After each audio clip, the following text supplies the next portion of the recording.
안녕하세요. 박연미입니다. 전기요금은 사용한 만큼만 지불하는 말 그대로 요금인데 전기세 이렇게 부를 때도 많습니다. 왜일까요? 세금 내는 것처럼 피할 수 없이 돈 내고 꼭 써야 하는 필수제라서입니다. 한전이 그 전기요금에 직접 영향을 주는 2분기 연료비 조정 단가를 동결했습니다.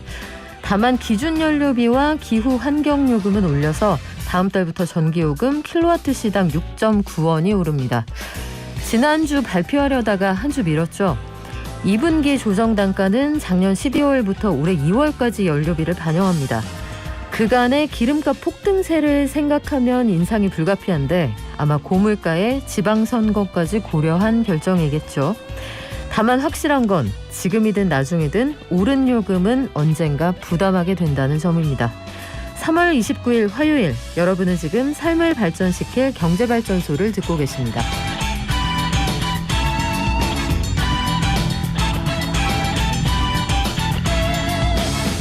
인수위가 임대차 3법 개정 논의에 시동을 걸었습니다.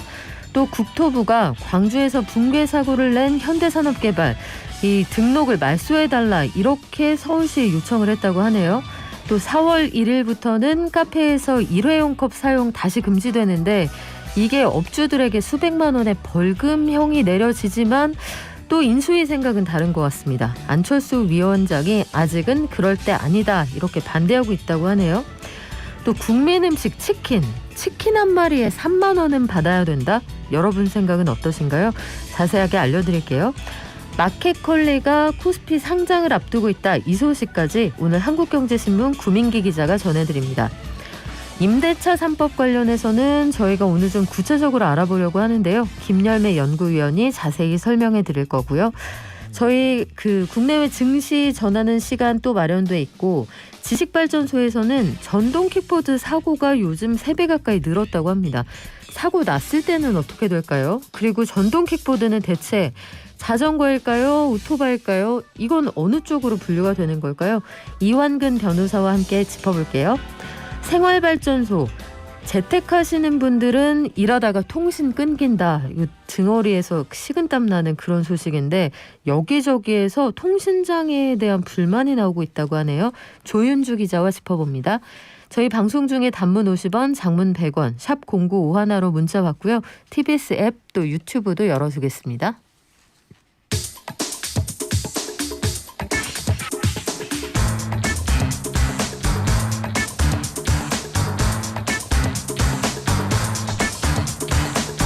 매일 아침 쏟아지는 경제뉴스 핵심만 뽑아서 알려드립니다. 경제브리핑, 오늘은 한국경제신문 구민기 기자 현장에 나왔습니다. 안녕하세요. 안녕하세요. 자, 인수위가 임대차 3법을 전면 재검토한다 이런 입장을 밝혔어요? 예, 맞습니다. 원일이 인수위 수석 부대변인이 말했는데요. 국토교통부 업무보고에서 임대차법 개선 검토가 다양하게 이루어졌다라고 밝혔습니다. 임대차 3법 폐지부터 대상 축소까지 다양한 의견이 제시된 상태라고도 말했는데요. 임대차 3법은 다음 법들을 말하고 있습니다. 첫 번째로 2년 임차 계약 후에 한 번에 한해서 추가 2년을 보장하는 계약갱신 청구권. 그리고 두 번째로 임대료 증액 상한을 5%로 두는 전월세 상한제. 그리고 세 번째로 계약 30일 이내 관련 정보를 신고하도록 하는 전월세 신고제입니다. 그러니까 이번 제도 개선 논의는 임대차 3법이 시장에 혼란을 주고 있다라는 문제의식으로부터 비롯된 것이고요. 이게 올 들어서 전세 시장이 상대적으로 안정이 되긴 했지만 임대차 3법 시행이 2년이 도래하는 하반기에는 전세 시장이 다시 불안해질 수 있다라는 우려가 나오고 있는 것에 따른 건데요. 다시 설명드리자면은 2020년 7월 말부터 이 법이 시행됐는데 그래서 올해 7월 말부터는 2년 플러스 2년 형태의 계약갱신 청구권을 소진한 물건들이 신규 계약 형태로 시장에 대거 나오게 될 가능성이 높습니다. 근데 이 상황에서 2년간 임대료를 높이지 못했던 임대인들이 신규 계약에 대해서 가격을 크게 올려받을 가능성이 높다라는 이야기가 나오고 있습니다. 그렇군요. 2020년 7월에 기존에 이미 2년을 사셨고 이 계약갱신 청구권을 이용해서 2년을 기존 가격에 사셨던 분들이 이제 대거 시장에 나오게 되면 임대차 시장에서 일대 가격 그 가격이 상당히 올라가는 이런 현상이 나타날 수 있다 이런 주장인데 임대차 3법은 말 그대로 법이잖아요. 네, 그렇습니다. 국회에 들렀다 와야 되는데 지금 여소야대 상황이 될 것이 거의 자명한 상황에서 실현 가능성이 있습니까? 그 말씀해 주신 대로 쉽지는 않아 보입니다. 그 임대차 3법을 보완하거나 폐지하려고 하면은 그 법률 개정 사항이라서 그 국회를 들러야 하는데 그러니까 민주당이 만든 법안입니다. 이 법안이. 그래서 그 행정부의 의지만으로는 부족하다라는 거고요. 또 집행한 지 3년 차인 법을 한 번에 뒤집어 버리면은 정책 신뢰성에도 큰 금이 갈 수가 있다라는 얘기도 나오고 있습니다. 그래서 이런 상황들을 감안해서 정부는 당장 폐지하기보다는 단계적으로 폐지할 가능성이 높고요. 그렇기 때문에 뭐 이 상황에서 그 정부의 주장대로 실제 임대차 3법이 전세 시장을 위협한다라고 하면은 단기적으로도 전세값을 안정시키는 그런 방안들이 필요하잖아요. 그렇기 때문에 인수위는 인센티브 제도를 통해서 전월세 폭등을 막는 보완 방안들도 내놓을 것이라고 했습니다. 그러니까 임대인이 자발적으로 계약 기간을 4년 이상으로 연장해서 장기 계약을 하는 경우에 뭐 또 임대료를 시세보다 낮게 올리거나 월세를 전세로 전환하는 경우에 별도의 인센티브를 부여하는 방안을 논의한다라고 했습니다. 그래요. 지금 현 정부하고 입장이 많이 다를 것 같은데 어떻게 조율이 될지 이건 좀 지켜봐야겠고요. 국토부가 광주 화정 아이파크 붕괴 사고와 관련해서 시공사인 현대산업개발 이 회사에 대해서 엄정하게 처벌을 해달라고 서울시에 요청을 했어요. 네, 맞습니다. 그 국토부는 그 어제 HDC 현대산업개발에 대한 제재 방안 브리핑을 열었습니다. 그 HDC 현대산업개발은 지난 1월에 광주 서구 화정 아이파크 신축 공사 현장에서 붕괴 사고를 낸 바가 있었는데요. 국토부는 가장 엄중한 처분이 적용될 필요가 있다라면서 등록 말소 또는 영업정지 1년을 부과할 것을 관할 지자체인 서울시에 요청했습니다. 그러니까 국토부가 등록 말소를 권고한 거는 1997년 성수대교 붕괴 사고를 낸 동아건설 산업 이후 25년 만이라고 합니다. 그렇군요. 네, 기업에 대한 행정처분 권한은 업체가 소속된 지자체에 있는 건데요. 그래서 이와 같은 공개 요청의 형태로 국토부가 서울시에 요청한 것이고요. 그리고 가장 엄중한 처분이라고 강조한 만큼 사실상 영업정지 1년보다는 등록 말소 처분을 요청한 것으로 해석되고 있습니다. 그리고 서울시는 국토부 처분 요청이 오면은 6개월 안에 행정처분을 내리겠다고 이미 공개적으로 밝힌 상태여서 늦어도 9월 안에는 실제 처분이 내려질 전망이고요. 또 국토부는 이번 사고 현장의 하도급사인 가영건설 산업에 대해서도 관할관청, 광주 서구청에 같은 처분을 요청했고요. 감리업체인 건축사 사무소 광장에 대해서는 영업정지 1년 처분을 내려줄 것을 경기도에 요구했습니다. 감리업체도 광장이 있네요. 네. 그래요. 국토부는 부실 시공을 근절할 수 있는 방안도 함께 내놨다고 했는데 어떻게 하겠다는 얘기예요? 네, 그 부실 시공에는 무관용 원칙으로 엄중하게 대응한다라고 하면서 원, 투 스트라이크 아웃 제도를 적용한다고 발표했습니다. 그러니까 먼저 원 스트라이크 아웃 제도는요. 시설물 중대 손괴로 일반인 3명 또는 근로자 5명 이상 사망한 경우에 시공사 등록을 말소하고 5년간 신규 등록을 제한한다라고 했고요. 그리고 투 스트라이크 아웃 제도도 있는데요. 5년간 부실 시공으로 2번 적발된 업체는 등록을 말소하고 3년간 신규 등록을 제한한다라는 내용입니다. 또 뭐 부실 시공으로 사망 사고가 발생한 경우에는 징벌적 손해배상제도 적용을 하는데요. 그러니까 손해배상 책임을 기존의 최대 3배까지 확대한다고 했고요. 부실 시공 업체는 공공공사 참여를 제한하고 그리고 공공택지 공급이나 주택도시기금 지원 등 공적 지원 제도에서도 불이익을 준다고 했습니다. 그래요. 사람이 다치는 공사는 하면 안 되겠죠. 더구나 사람이 살아가야 하는 집이니까요. 광주에서 이 부분을 어떻게 받아들이고 있는지 이 부분은 계속해서 언론들이 좀 지켜봐야 될 것 같고 다음 달 1일부터 예정대로라면 일회용 플라스틱 컵 사용을 식당, 카페 하면 안 되는 거죠? 네, 맞습니다.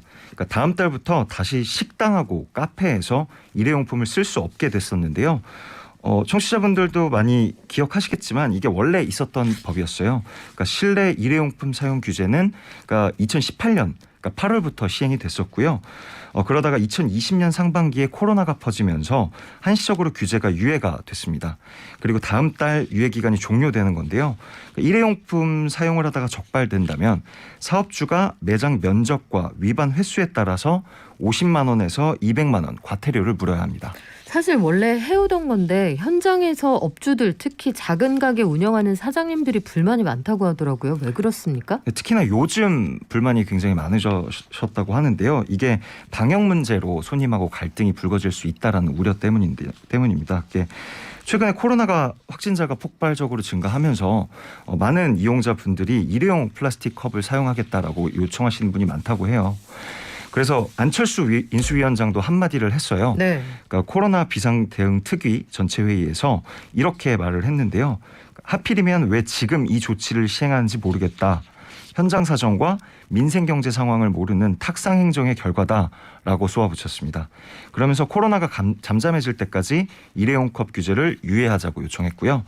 이에 대해서 환경부 관계자는 다음 달 시행하는 것은 변함은 없는데 처벌 위주 단속보다는 계도하는 방향으로 인수와 협의를 해보겠다라고 밝혔습니다.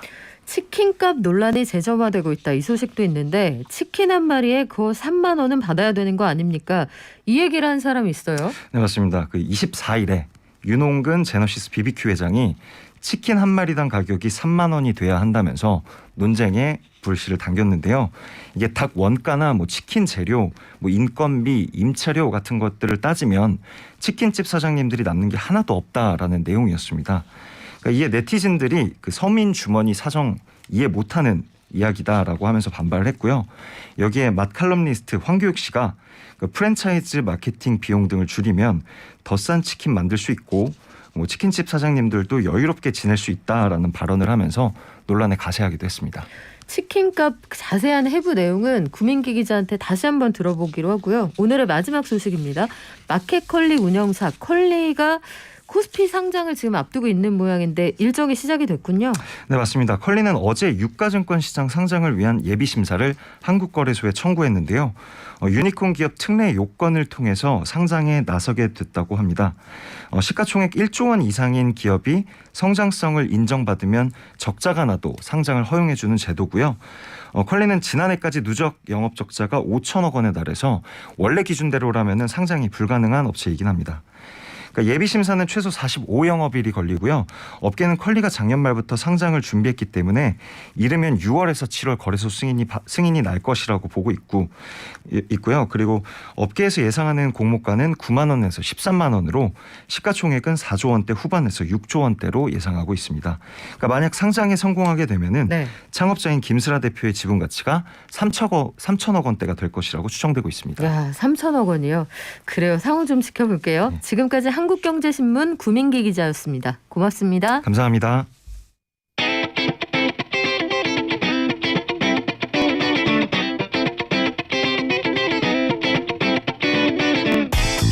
계속해서 놓쳐서는 안 될 오늘의 주요 경제 뉴스 전문가와 함께 짧지만 깊게 얘기 나눠볼게요. 잠깐 경제 시간인데요.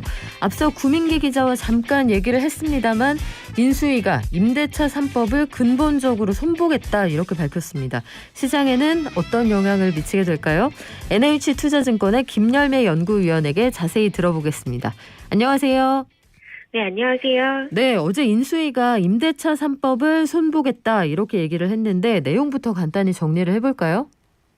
네, 이제 윤석열 당선인이 후보 시절 내놓은 공약에서부터 임대차 3법에 대한 개정 논의는 계속 언급이 되었던 부분인데요. 어제 인수위원회의 발언에서 보면 임대차 3법의 폐지부터 대상을 축소할 것까지 다양한 의견이 제시된 상태다. 전면 검토하겠다. 이렇게 발언을 했습니다. 그래서 폐지라는 단어가 언급됐다라는 점에 시장에서는 조금 주목하고 있습니다. 그렇군요.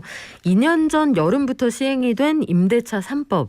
이게 찬반이 거셌는데 먼저 어떤 제도인지 요 설명을 좀 부탁드릴게요. 네, 먼저 2020년 7월에는 임대차 2법이 먼저 도입이 됐는데요. 하나는 전월세 상한제라고 해서 임대료가 2년이 되었을 때 증액할 때 직전에 5% 이내로 제한한다. 그리고 두 번째는 계약갱신 청구권으로 2+2라고 하죠. 2년 살다가 임차기간 2년을 더 연장할 수 있는 계약갱신 청구권 이 두 가지를 2020년 7월에 시행을 했고요.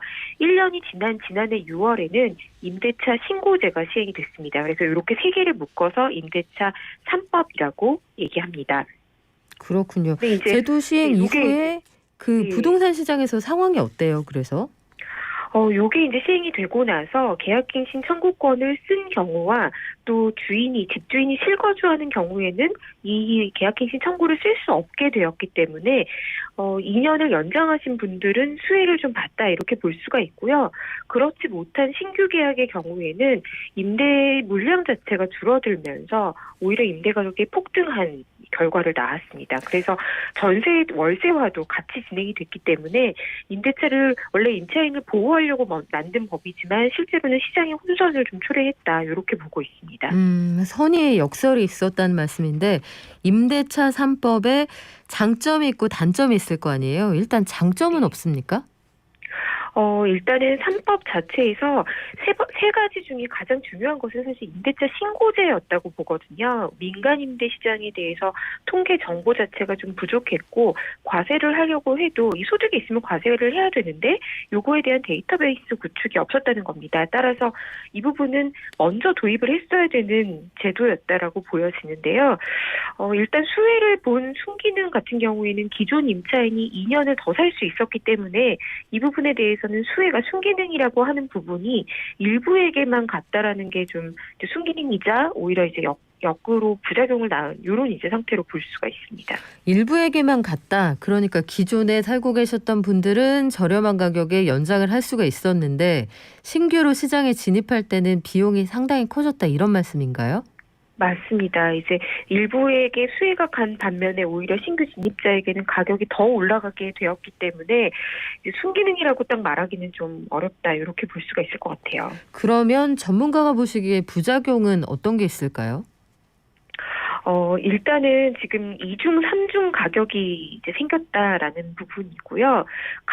이 전세 가격이 이제 신규 계약으로 올라가게 되면 이게 어떻게 보면은 시장이 왜곡으로 인해서 폭등한 측면이 있는데도 계약을 연장해 주려는 집주인 입장에서는 저 가격을 내가 원래는 받을 수 있었던 가격이라고 생각하는 거죠. 그러면서 네, 사실은 이게 이런 제도가 없었다면 그렇게까지 폭등하지는 않았을 거라고 추정되는데요. 임대인 입장에서는 저렇게 받아야 된다는 생각이 있기 때문에 다양한 방법으로 일단은 실거주를 하려는 사람들이 오히려 늘어난 것 같고요. 그러면서 이제 임대를 공급하는 측에서 공급을 줄이는 이런 상황들이 더 발생을 한 거죠. 그래서 너무 급격하게 시행함으로써 오히려 이제 양쪽의 이해관계가 첨예하게 대립되는 이런 일들이 생겼고 실제로 분쟁 사례도 굉장히 늘어난 상태입니다. 그런데 일각에서는 현재까지 이 제도가 이제 시행 3년 차에 들어가는 어찌 보면 시행 초기의 법인데 이걸 또 고치면 더 문제가 생기지 않느냐 이런 우려도 있는 것 같아요. 그것도 맞는 말씀이십니다. 왜냐하면 이게 이제 막 시행을 했는데 이거를 자꾸 너무 이제 전면적으로 바꾸게 되면 임차인들이 얼마나 또 불안하겠습니까?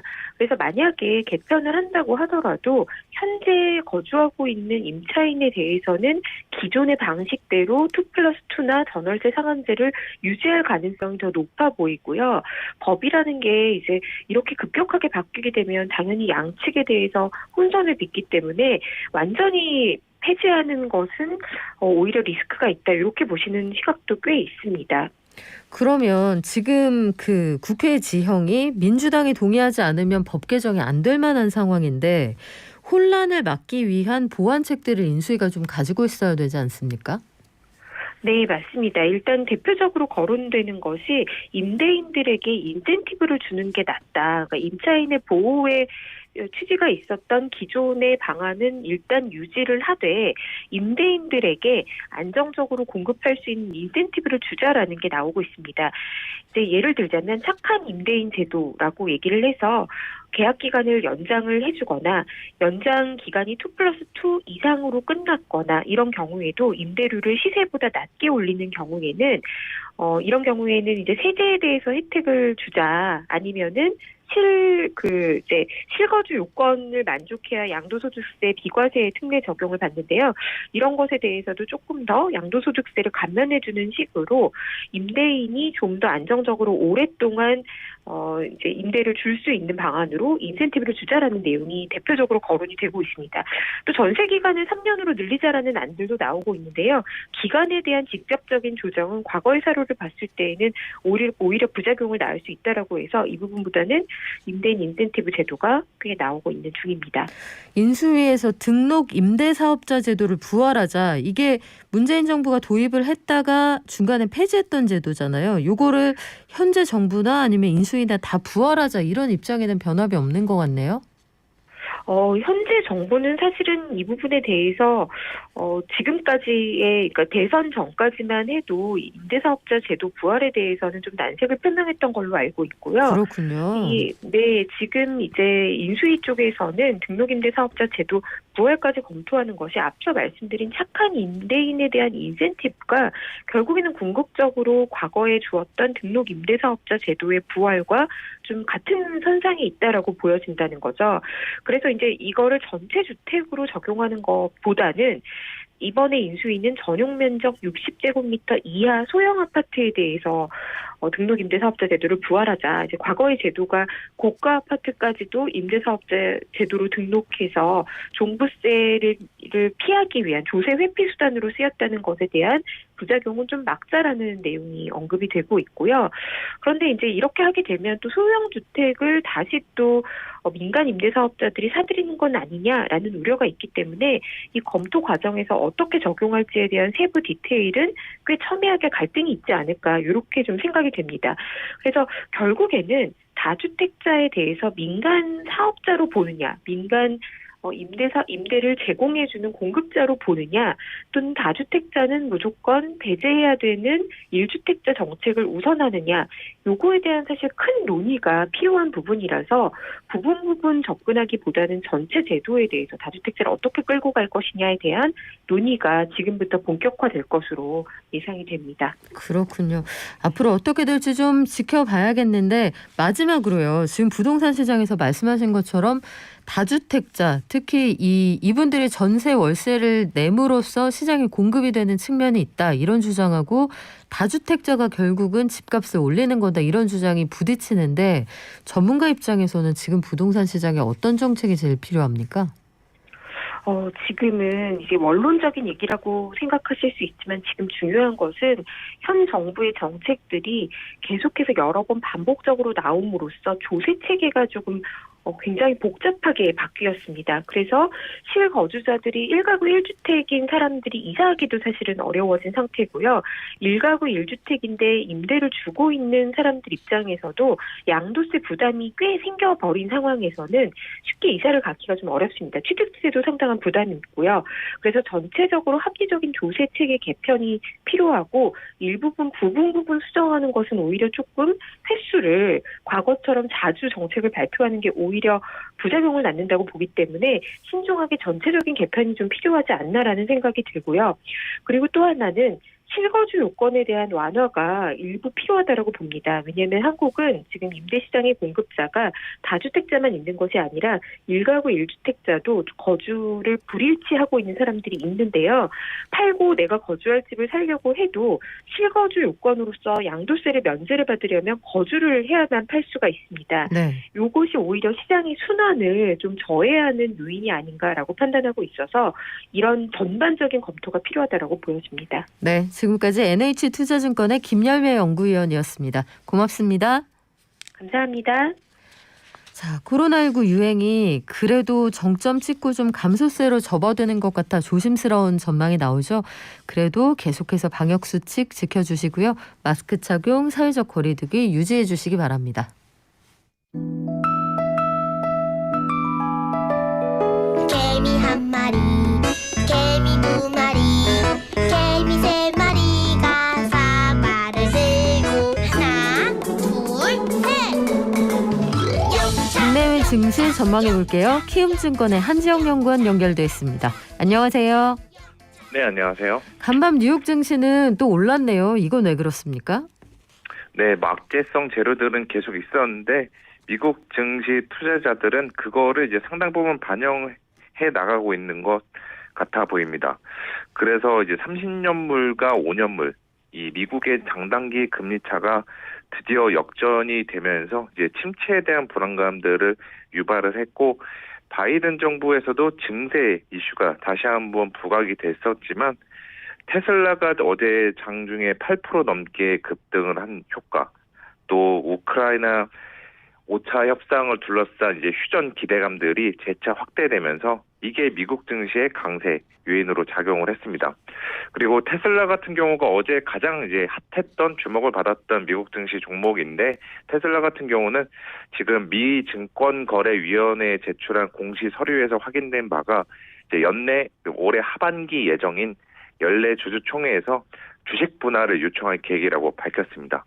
그리고 이게 왜 증시의 주가의 호재가 될 수 있냐면은 이른바 주식을 배당하는 형태인 만큼 이제 주주들에게 현금 대신 신규로 주식을 배당하는 방식입니다.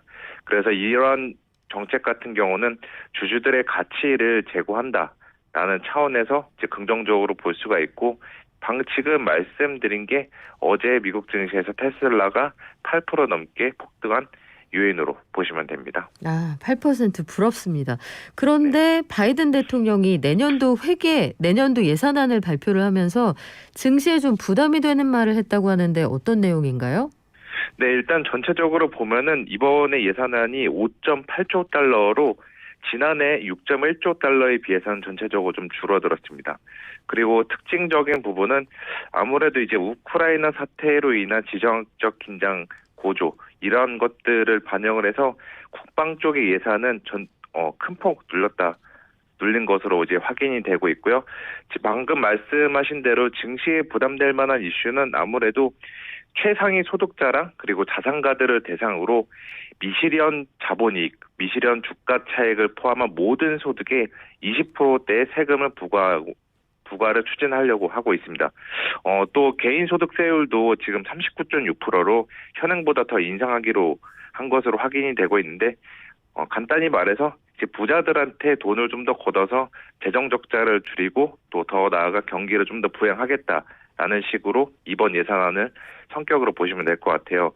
그런데 이제 증세 자체는 저희가 2020년도 바이든 당선 직후부터 시장에서 대비하고 있었던 내용이긴 한데 그래도 지금 예상보다 좀 세게 나갔던 부분이 방금 말씀드린 미실현 자본이익에 대한 세금 부과, 또 기업들이 자사주를 매입할 때 세금을 부과하겠다. 이 법안은 조금 부담스러운 부분입니다. 그래서 이거는 이제 향후에 의회에 통과할지 여부를 지켜볼 만한 이슈라고 생각을 하고 있습니다. 한편으로 보면 그 엔화값이 거의 7년 사이에 가장 낮은 수준으로 떨어져서 우리 기업들이 좀 힘들어질 거다 이런 주장도 있거든요. 실제로 증권가에서는 어떻게 보십니까? 네, 일본이랑 수출 경합도가 높은 업종들이 기업들이 있어요. 대표적으로 자동차, 가전, 철강 등 이러한 기업들이죠. 그래서 이들 기업이 일본 기업이랑 국제시장에서 해외 시장에서 가격 경쟁할 때 취약하다, 이제 피해를 볼 거다라는 우려가 제기가 되고 있는데 저는 그렇다고 해서 지금 이들 주식을 들고 있던 분들이 기계적으로 매도를 하는 것은 피할 필요가 있다. 하지 않는 것이 좋다라고 말씀을 드릴게요. 왜냐하면은 만약에 실제로 일본 기업들이 이제 엔화 약세에 힘입어서 수출 단가를 신속히 인하한다면은 이거는 분명히 한국 기업들이 글로벌 수출 시장에서 불리해지는 것은 맞습니다. 그런데 지금 엔화 약세는 단기간에 과도하게 위로 오버슈팅, 급등한 측면이 있고 또 변동성도 크기 때문에 일본의 특성상 더 나아가 이제 안정성을 추구하는 일본 기업들 입장에서도 쉽게 수출 단가 인하에 나서기는 어려울 것으로 보고 있어요. 그래서 우려는 존재하지만 이 피해를 볼 것이라는 불안감 자체만으로 주식 보유하신 자동차 혹은 가정, 철강주 이거를 지금 팔 필요는 없다라고 말씀을 드릴게요. 네, 오늘 우리 증시 출발 소식 짧게 듣겠습니다. 네, 지금 코스피가 0.3%대 상승, 코스닥이 0.7%대 상승을 하고 있고요. 아무래도 뭐 침체 우려는 있지만 미국 증시 급등 효과가 국내 증시에도 긍정적으로 작용하고 있는 것으로 보입니다. 네, 지금까지 키움증권의 한지영 연구원이었습니다. 고맙습니다. 네, 감사합니다.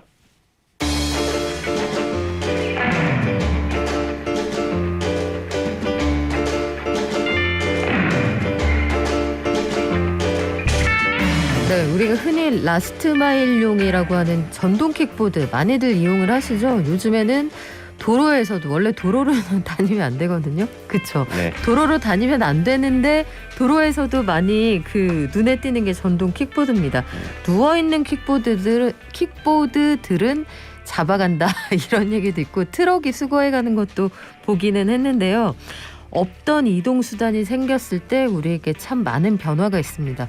오늘 저희가 이 주제 한다고 했더니 벌써 문자들이 왔어요. 9374님이 아는 분의 그 자제분이 전동 킥보드 사고가 났는데 아무 혜택도 못 받았다. 보험에 들기는 드셨는데 보험이 이것 빼고 저것 빼고 실질적인 도움이 안 되더라 이런 주장을 하시거든요. 그래서 늘어나고 있는 전동 킥보드 사고 법적으로 우리가 어떻게 대비할 수 있을지 이거 오늘 한국사내변호사회 이완근 회장에게 자세하게 들어볼게요. 안녕하세요. 예, 안녕하세요. 자, 전동 킥보드 있잖아요. 네. 전동 킥보드라는 게 오토바이인지 자전거인지 이도 저도 아닌 제3의 이동수단인지 일단 누구냐 너 했을 때 뭔지 모르겠어요. 이게 법률적으로는 이 친구는 정체가 뭡니까? 예, 이게 그 도로교통법이라는 게 도로에서 운행할 수 있는 기구면은 그 도로에서 다닐 수 있는 거면 생각보다 되게 뭐든 다 규제하고 있거든요. 그래서 그래요? 이게 도로교통법이라는 게 굉장히 옛날부터 있던 법이잖아요. 대한민국 건국 직후부터 있던 법인데 이러다 보니까 사실은 우마차라든지 말이라든지 뭐 이런 것들 소달구지 얘기하시는 네, 거죠? 소 같은 거, 네. 예, 소달구지 같은 거 그런 것도 지금 도로교통법에 규제가 다 있고요. 진짜요? 네, 다 있습니다. 그리고 이게 일반적으로 생각하시는 거하고 다르게 자전거 관련해서도 굉장히 규제가 많거든요. 그래서 이 도로교통법이 규제 대상을 이제 참하다 이렇게 하고 있는데 이 자전거에 대한 규제를 먼저 말씀을 드려야 될 것 같아요. 왜냐하면 이게 전동 스쿠터 규제가 자전거 규제를 따라가는 게 굉장히 많거든요. 그러면 지금 전동 킥보드도 전동 스쿠터의 일종으로 보는 거예요? 그러니까 이거는 이제 따로 규제를 하는데 자전거도 아니고 법률상으로는 자전거도 아니고 자동차도 아니고 따로 규제를 한다. 야, 이거 뭐 깍두기도 아니고 내 네. 거인데 내 거 아닌 내 거 같은 너도 아니고요. 네네. 킥보드의 정체부터 지금 불분명하다. 네. 그런데 지금 잠깐 말씀하셨지만 자전거도 도로교통법에 적용을 받는다라고 하셨어요. 네네. 이거 모르는 분들 많을 거예요. 정말 많을 겁니다. 그리고 이것 때문에 사고도 진짜 많이 나요. 사실은 도로교통법이 있고 저희가 이제 신호라든지 도로교통체계라든지 이런 게 있을 때 사실은 모든 이 운행하는 사람이 그거에 대해서 알고 있어야 사고가 안 나는 거거든요. 예를 들면은 빨간불에는 서고 파란불에는 그쵸. 간다 이런 약속에 대해서 100대 중에 한 대라도 모르는 차가 있으면은 사고가 바로 나는 거거든요. 이게 자전거에 관해서는 규제가 실제로 있는데 이 규제를 잘 모르기도 하고 사실은 실제랑 안 맞아 보이는 부분도 좀 있고 이래가지고 이게 사고가 많이 납니다. 자전거가 생각보다. 이게 자전거도 도로를 이용하는 교통수단이기 때문에 규제가 있는데 자전거가 다니는 법이 이제에 관해서 아예 조항이 따로 있어요. 도로교통법에 네. 자전거에 관한 조항만 굉장히 길게 있습니다. 근데 그 주요한 내용을 말씀드리면은 자전거는 기본적으로 자전거 도로가 있는 도로에서는 도로로 타도 안 되고 인도도로 타도 안 되고 자전거 도로로만 다녀야 돼요. 여기서부터 이제 보통 생각하시는 거랑 다른 거예요. 그러니까 자전거 도로가 있어도 그걸 다니는 게 권장 사항인지 아시는 분들이 되게 많거든요. 그게 법률의 규제 사항이군요. 네, 규제 사항이고 심지어 걸어 다니는 분들은 그래서 원칙적으로 자전거 도로 들어가시면 안 돼요. 근데 모르시잖아요. 예, 그리고 자전거 도로가 없는 경우, 일반적으로는 네. 자전거 도로가 없는 경우가 많죠. 이런 경우에는 인도로 다니면은 불법이고 차도의 맨 오른쪽으로 다녀야 됩니다. 근데 차도의 맨 오른쪽으로 다닌다. 지금 말씀하신 그 내용들이 네. 현실에서는 사실 현실하고 안 맞는다는 생각이 좀 드는 게 네, 자전거 전용 도로가 끊기는 경우가 많고 네, 네, 사람이 그쪽을 지나가야 보도로 진입 가능한 경우도 있고 네, 네.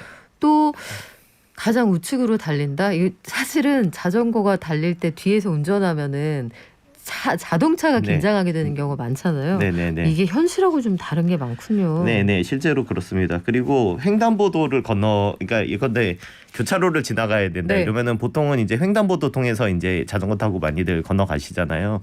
근데 실제로 법률에 의하면은 도로로 달려야 되고 횡단보도는 인도기이기 때문에 그 도로로 그냥 오른쪽으로 직진으로 건너가셔야 되는 거예요. 횡단보도를 안 타시면 안 되고 횡단보도를 건너가실 거면은 내려서 끄셔야 됩니다. 그렇게 돼 있어요. 아 그렇군요. 네. 그 원래대로 원칙적으로라면 유턴해야 되는 겁니까? 그러면 그래요. 근데 이게 개념이 되게 차이가 있고 사실은 인식이 다른 것만큼 이게 사실은 시스템도 좀 안 갖춰져 있는 부분이 많거든요. 사실은 이게 잘 아시겠지만 직진 때 차들이 우회전을 많이 하잖아요. 직진이랑 같이 우회전을 하는데 자전거가 오른쪽 끝으로 가다가 그게 직진을 한다 그러면 우회전 차하고는 사고가 날 수밖에 없는 그렇죠. 구조거든요.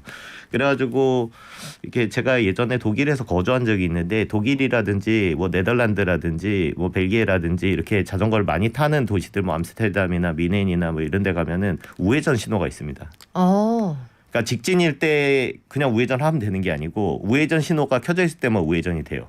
그리고 직진일 때는 우회전이 빨간불인 경우가 많고 그게 빨간불이면 자전거 건널 수가 있는 거예요. 아 그렇군요. 그런 식으로 이제 시스템적으로 이게 사고가 나지 않게 왜냐하면 자전거가 오른쪽으로 가다가 그 자전거가 사실은 우회전할지 직진할지 차 입장에서는 알기 힘들잖아요. 깜빡이가 없으니까. 네, 근데 그거를 가다가 그 자전거는으로 우회전한다고 생각하고 같이 우회전을 돌았는데 자전거가 직진하면 그냥 바로 사고가 나는 거거든요. 그쵸. 사실은 이게 이 시스템을 살리려면은 우회전 신호가 있어야 되는 게 맞는 거죠. 그러면 지금 한 목동 정도? 목동에 우회전 신호 있잖아요. 네네네. 거기 말고는 지금 안전지대가 잘 떠오르지가 않는데 네. 일반적인 자전거 운행에 관한 개념하고 좀 차이가 있다. 네. 법률과 실제 사이에 괴리가 좀 있는 건데 네. 최근에는 자전거뿐만 아니라 전동 킥보드라고 하는 정체 모를 친구도 이제 등장을 했어요. 네. 자전거만큼이나 문제가 좀 많이 생길 것 같기도 한데요. 네, 아까 말씀드렸다시피 전동 킥보드라는 거를 이제 기술 발전에 의해 가지고 새로 법을 만들어야 됐단 말이에요. 왜냐하면은 예전에는 우마차 규제는 있지만 전동 킥보드라는 건 존재를 안 했었기 때문에 그쵸. 규제를 안 하는 거고 시청자께서 말씀하신 것도 보험에서 그게 왜 안 되냐면은 아마 이제 유아보험이나 뭐 태아보험 이런 걸 아마 드신 것 같은데 그거를 가입하셨던 시기에는 그런 수단이 없었던 거예요. 그래서 그거가 보장 대상이 없는 거죠. 지금 드시는 보험들은 있거든요. 그 보장 대상이 들어가 있는 상품들이 나오고 있습니다. 근데 당시에는 그게 보장 대상 사고에 없으니까 지금 이제 보험이 안 되는 거죠. 아, 그렇군요. 예, 그런 건데 이제 도로교통법도 이게 새로운 게 생기니까 이거를 개인형 이동 장치다. 이제 그 퍼스널 모빌리티를 해서 PM이라고 부르거든요. 근데 그걸 이제 한국말로 번역을 해가지고 개인형 이동 장치라는 이름으로 이걸 부르고 있어요. 그래서 이제 개인형 이동 장치 같은 경우에는 이 범죄에 속하려면은 시속 25km 이상 나면 안 되고요. 그리고 시속 25km를 넘게 되면은 이제 그 전격 출력 11W까지는 원동기 자전거로 원동기 장치 자전거라는 걸로 취급이 되는데요. 원동기 장치 자전거는 스쿠터 생각하시면 됩니다. 아, 그렇군요. 125cc 이하 125cc가 안 되는 작은 네. 오토바이하고 그 25km 넘는 킥보드하고는 똑같이 취급이 된다. 그리고 그렇군요. 25km를 안 넘는 거는 그거보다 규제를 좀 덜 받는 개인형 이동장치라는 거로 취급을 하는데 이거는 도로교통법상 예외 사유도 되게 많지만 기본적으로는 자전거 규제를 따라갑니다. 이게 참 애매하네요. 이 킥보드가 사실은 속도를 낼 수도 있고 줄일 수도 있는 거고 이게 형태도 좀 다양하기는 하고 네. 사실은 대학가에서는 한 6, 7년 전부터 굉장히 학교 안에서 타고 다니는 학생들이 많았거든요. 그럼요. 도로에는 지금 아마 한 2, 3년 사이에 굉장히 많이 보급이 되고 있는 것 같은데 네.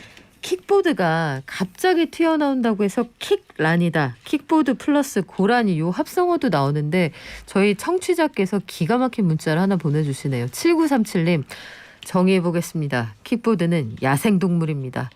그렇게 생각하실 만큼 도로에서 이 킥보드가 갑자기 튀어나와서 무섭다 하는 분들도 제법 계시더라고요. 네.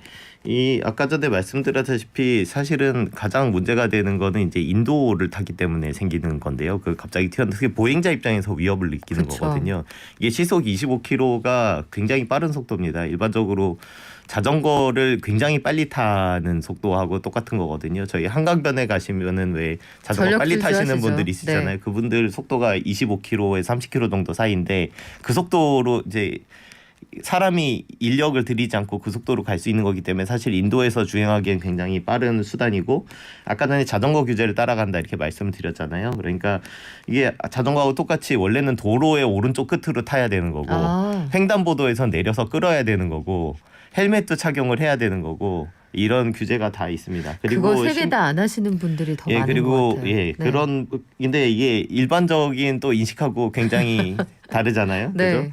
그리고 킥보드를 타면은 근데 거꾸로 도로를 타게 되면은 거꾸로 그러니까 본인도 일단 되게 운전하시는 분도 내가 이걸 도로를 타야 되는지 모르시는데 차를 운전하시는 분들도 저게 왜 도로에서 타지 이렇게 생각을 하시는 거예요. 맞아요. 그래가지고 아까 말씀드렸다시피 규제가 있는데 규제를 모르는 사람이 있으면 어떻게 된다? 굉장히 위험해집니다. 그렇죠. 생각해보면 중앙선이요. 우리가 모두 다 지켜야 한다는 이 암묵적인 룰을 따르지 않으면 그냥 도로라고 하는 길에 그어놓은 금 하나에 불과하거든요. 네네네. 그런 것들을 생각해보면 킥보드 이용할 때 우리가 의무적으로 해야 되는 것들이 제법 많을 것 같은데 네. 개인형 이동 장치라고 하셨어요. 네. 그러면 면허 있어야 됩니까? 이게 굉장히 혼동하시는 부분이 많습니다. 왜냐하면 이거는 사실은 좀 국회가 잘못한 부분도 있는 건데요. 원래는 면허가 있었어야 됐어요. 처음에는. 있어야 근데 될 것 같은데요. 네네. 스쿠터도 필요하잖아요. 왜냐하면은 네. 도로를 타는 거기 때문에 사실은 다른 내가 그거를 운송수단으로 쓸 수도 있어야 되지만 다른 차가 어떻게 움직이는지를 알아야 되거든요. 그래서 이제 면허가 있게 했어야 되는데 이제 킥보드 사업을 활성화시킨다고 규제 완화를 한다 그러면서 면허를 없어도 되는 걸로 폐지를 했었어요. 근데 그랬다가 이게 사고가 많이 나고 특히 면허가 없게 되면은 면허가 있게 되면 면허 취득연 한 16살이 돼야지 원동기 장치 그쵸. 면허를 딸 수가 있거든요. 만 16세가 돼야지. 그러니까 만 16세 이하는 못 하는 거란 말이에요. 면허를 딸 수가 없으니까. 근데 이제 13세 이상이면은 면허 없이 탈 수 있게 규제를 풀었어요. 근데 그러고 나니까 사고가 너무 많이 나는 거예요. 그래서 이거를 다시 1년도 안 돼 가지고 이거를 면허가 있어야 되는 걸로 한 7개월 만에 바꿨어요. 다시. 그러니까 근데 그때 규제 완화한다, 면허 없어도 된다 이런 식으로 기사가 나갔는데 뒤에 팔로우업이 안 되신 분이 많단 말이죠. 헷갈리겠네요. 그렇죠. 혼동이 있는 네. 겁니다. 그래서 이게 면허가 있어야 된다, 없어야 된다 이러면은 뭐 커뮤니티 같은 데서는 댓글에서 싸워요. 왜냐면은 그 면허가 없어진 거 기사 보신 분은 없어야 된다고 그쵸. 생각을 하고 그리고 다시 생긴 거 아시거나 아니면 그 기사를 아예 못 보신 분은 면허 있어야 된다고 생각을 내가 하시고. 면허 없는데 가서 빌려서 타봤다 이렇게 싸움이 나는 거죠. 그죠, 그럼. 그죠. 그렇군요. 면허 그래서 지금은 있어야 돼요. 없어야 네, 돼요? 면허도 당연히 있어야 네. 되는 거고요. 그리고 이게 아까 전에 말씀드렸다시피 이제 그 음주운전 관련해서는 원동기 장치 자전거 스쿠터하고 똑같이 취급이 되거든요. 그래가지고 음주운전 하시면 음주운전으로 단속되시고요. 그리고 그 뭐 기타 뭐 이렇게 뭐 몸이 피곤한 상태로 뭐 탄다거나 뭐 이런 거에 대한 규제도 막 있습니다. 맞아요. 그리고 한강변에서 요즘은 뭐 좀 줄었습니다만 캔 맥주 드시고 이거 타시는 분들 계시잖아요. 이거 명백히 음주운전이 되겠네요. 사실은 네. 굉장히 유명 야구 선수께서 이거 술 드시고 기억납니다. 전동킥보드 타시다 사고 네. 나셔가지고 입건이 된 적도 이게 있으시고 교통사고예요. 헬멧 꼭 쓰셔야 되고 홍대 앞에 이 두 분이 같이 타고 가시는 걸 제가 많이 보거든요. 네네. 2인승 요거 안 됩니다. 안 되는 거죠? 안 됩니다. 이게 그 차 이게 이거에 관해서는 도로교통법상 차처럼 취급이 되는데 차마다 승차 정원이라는 게 있거든요. 이게 4인승 차다, 5인승 차다, 뭐 승합차면 7인승, 네. 9인승, 11인승 있잖아요. 근데 얘는 1인승 차인 거예요. 그래서 2인이 타게 되면 불법입니다. 이거 범칙금 부과도 되는 그런 사안들이 제법 많거든요. 저희가 보다 자세한 내용 그리고 보상받는 법 또 분쟁에 대응하는 법은 다음 시간에 한 번 더 알려드리도록 할게요. 알겠습니다. 지금까지 사내 변호사회의 이완근 회장이었습니다. 고맙습니다. 네, 감사합니다.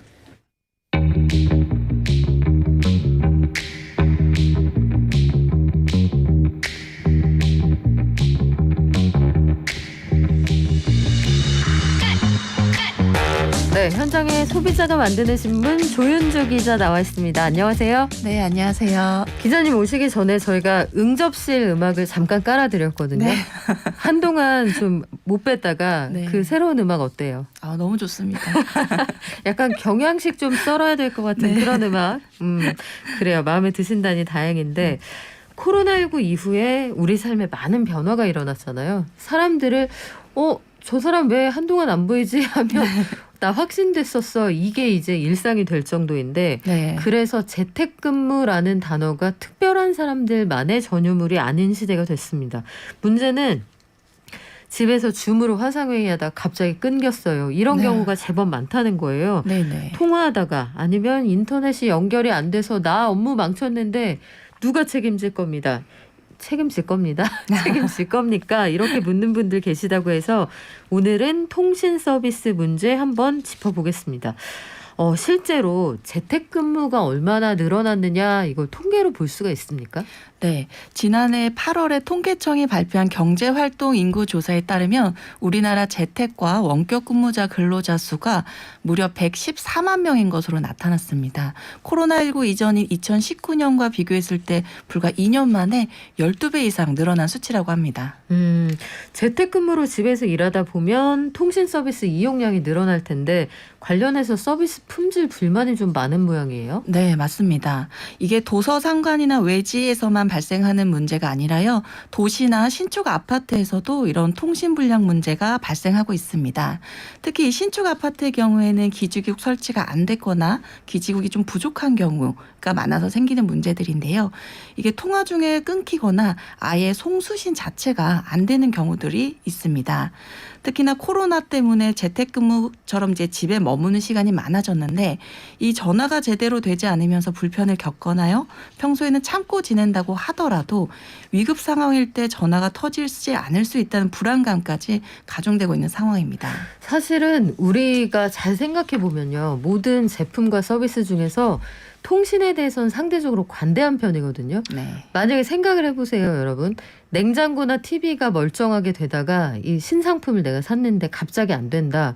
엄청나게 화나서 아마 AS 센터 전화하실 거예요. 이게 말이 되느냐. 그런데 우리가 전화 사용할 때 어떻습니까? 전화가 갑자기 안 들린다. 여기는 잘 안 터지는 데인가 봐. 맞습니다. 기본적으로 이 정도의 양해할 마음을 가지고 있단 말이에요. 그럼에도 불구하고 소비자 분쟁 사례가 많다는 건 상황이 좀 심각하다는 건데 실제 어떤 사례들이 있습니까? 네, 화성에 사는 한 소비자 사례를 먼저 소개해드리겠습니다. 이분은 코로나19로 가족들과 집에 머무르는 시간이 많아지면서 휴대전화 품질 문제로 많은 불편을 겪었다고 하셨는데요. 통화는 물론이고 인터넷도 제대로 터지지 않아서 업체에 항의해서 결국 기지국을 설치해주겠다는 약속까지는 받았는데 아파트 입주민들의 반대로 무산됐다고 합니다. 네, 수십만 원 위약금 부담 때문에 해지도 쉽게 결정하기가 어려운 상황이었는데요. 온 가족이 매월 30만 원가량의 요금을 내는데 통신사에서는 아파트 입주민들이 기지국 설치를 반대했다는 이유로 모든 책임을 소비자에게 떠넘기고 있다며 억울해했습니다. 또 다른 소비자도 3년 전 새 아파트에 입주하면서부터 휴대전화가 잘 터지지 않는다고 했는데요. 고객센터에서는 빠른 시일 내에 해결을 해주겠다라고 한 약속을 믿고 매달 9만 원가량의 통신비를 내면서도 참고 사용했는데 3년이 지난 지금까지 아무 조치가 없었다고 합니다. 이 소비자 역시 통신사에 위약금 없이 해지를 해주거나 아니면 중계기 설치를 해달라고 요구했는데도 아무것도 들어주지 않았다고 불만을 토로했습니다.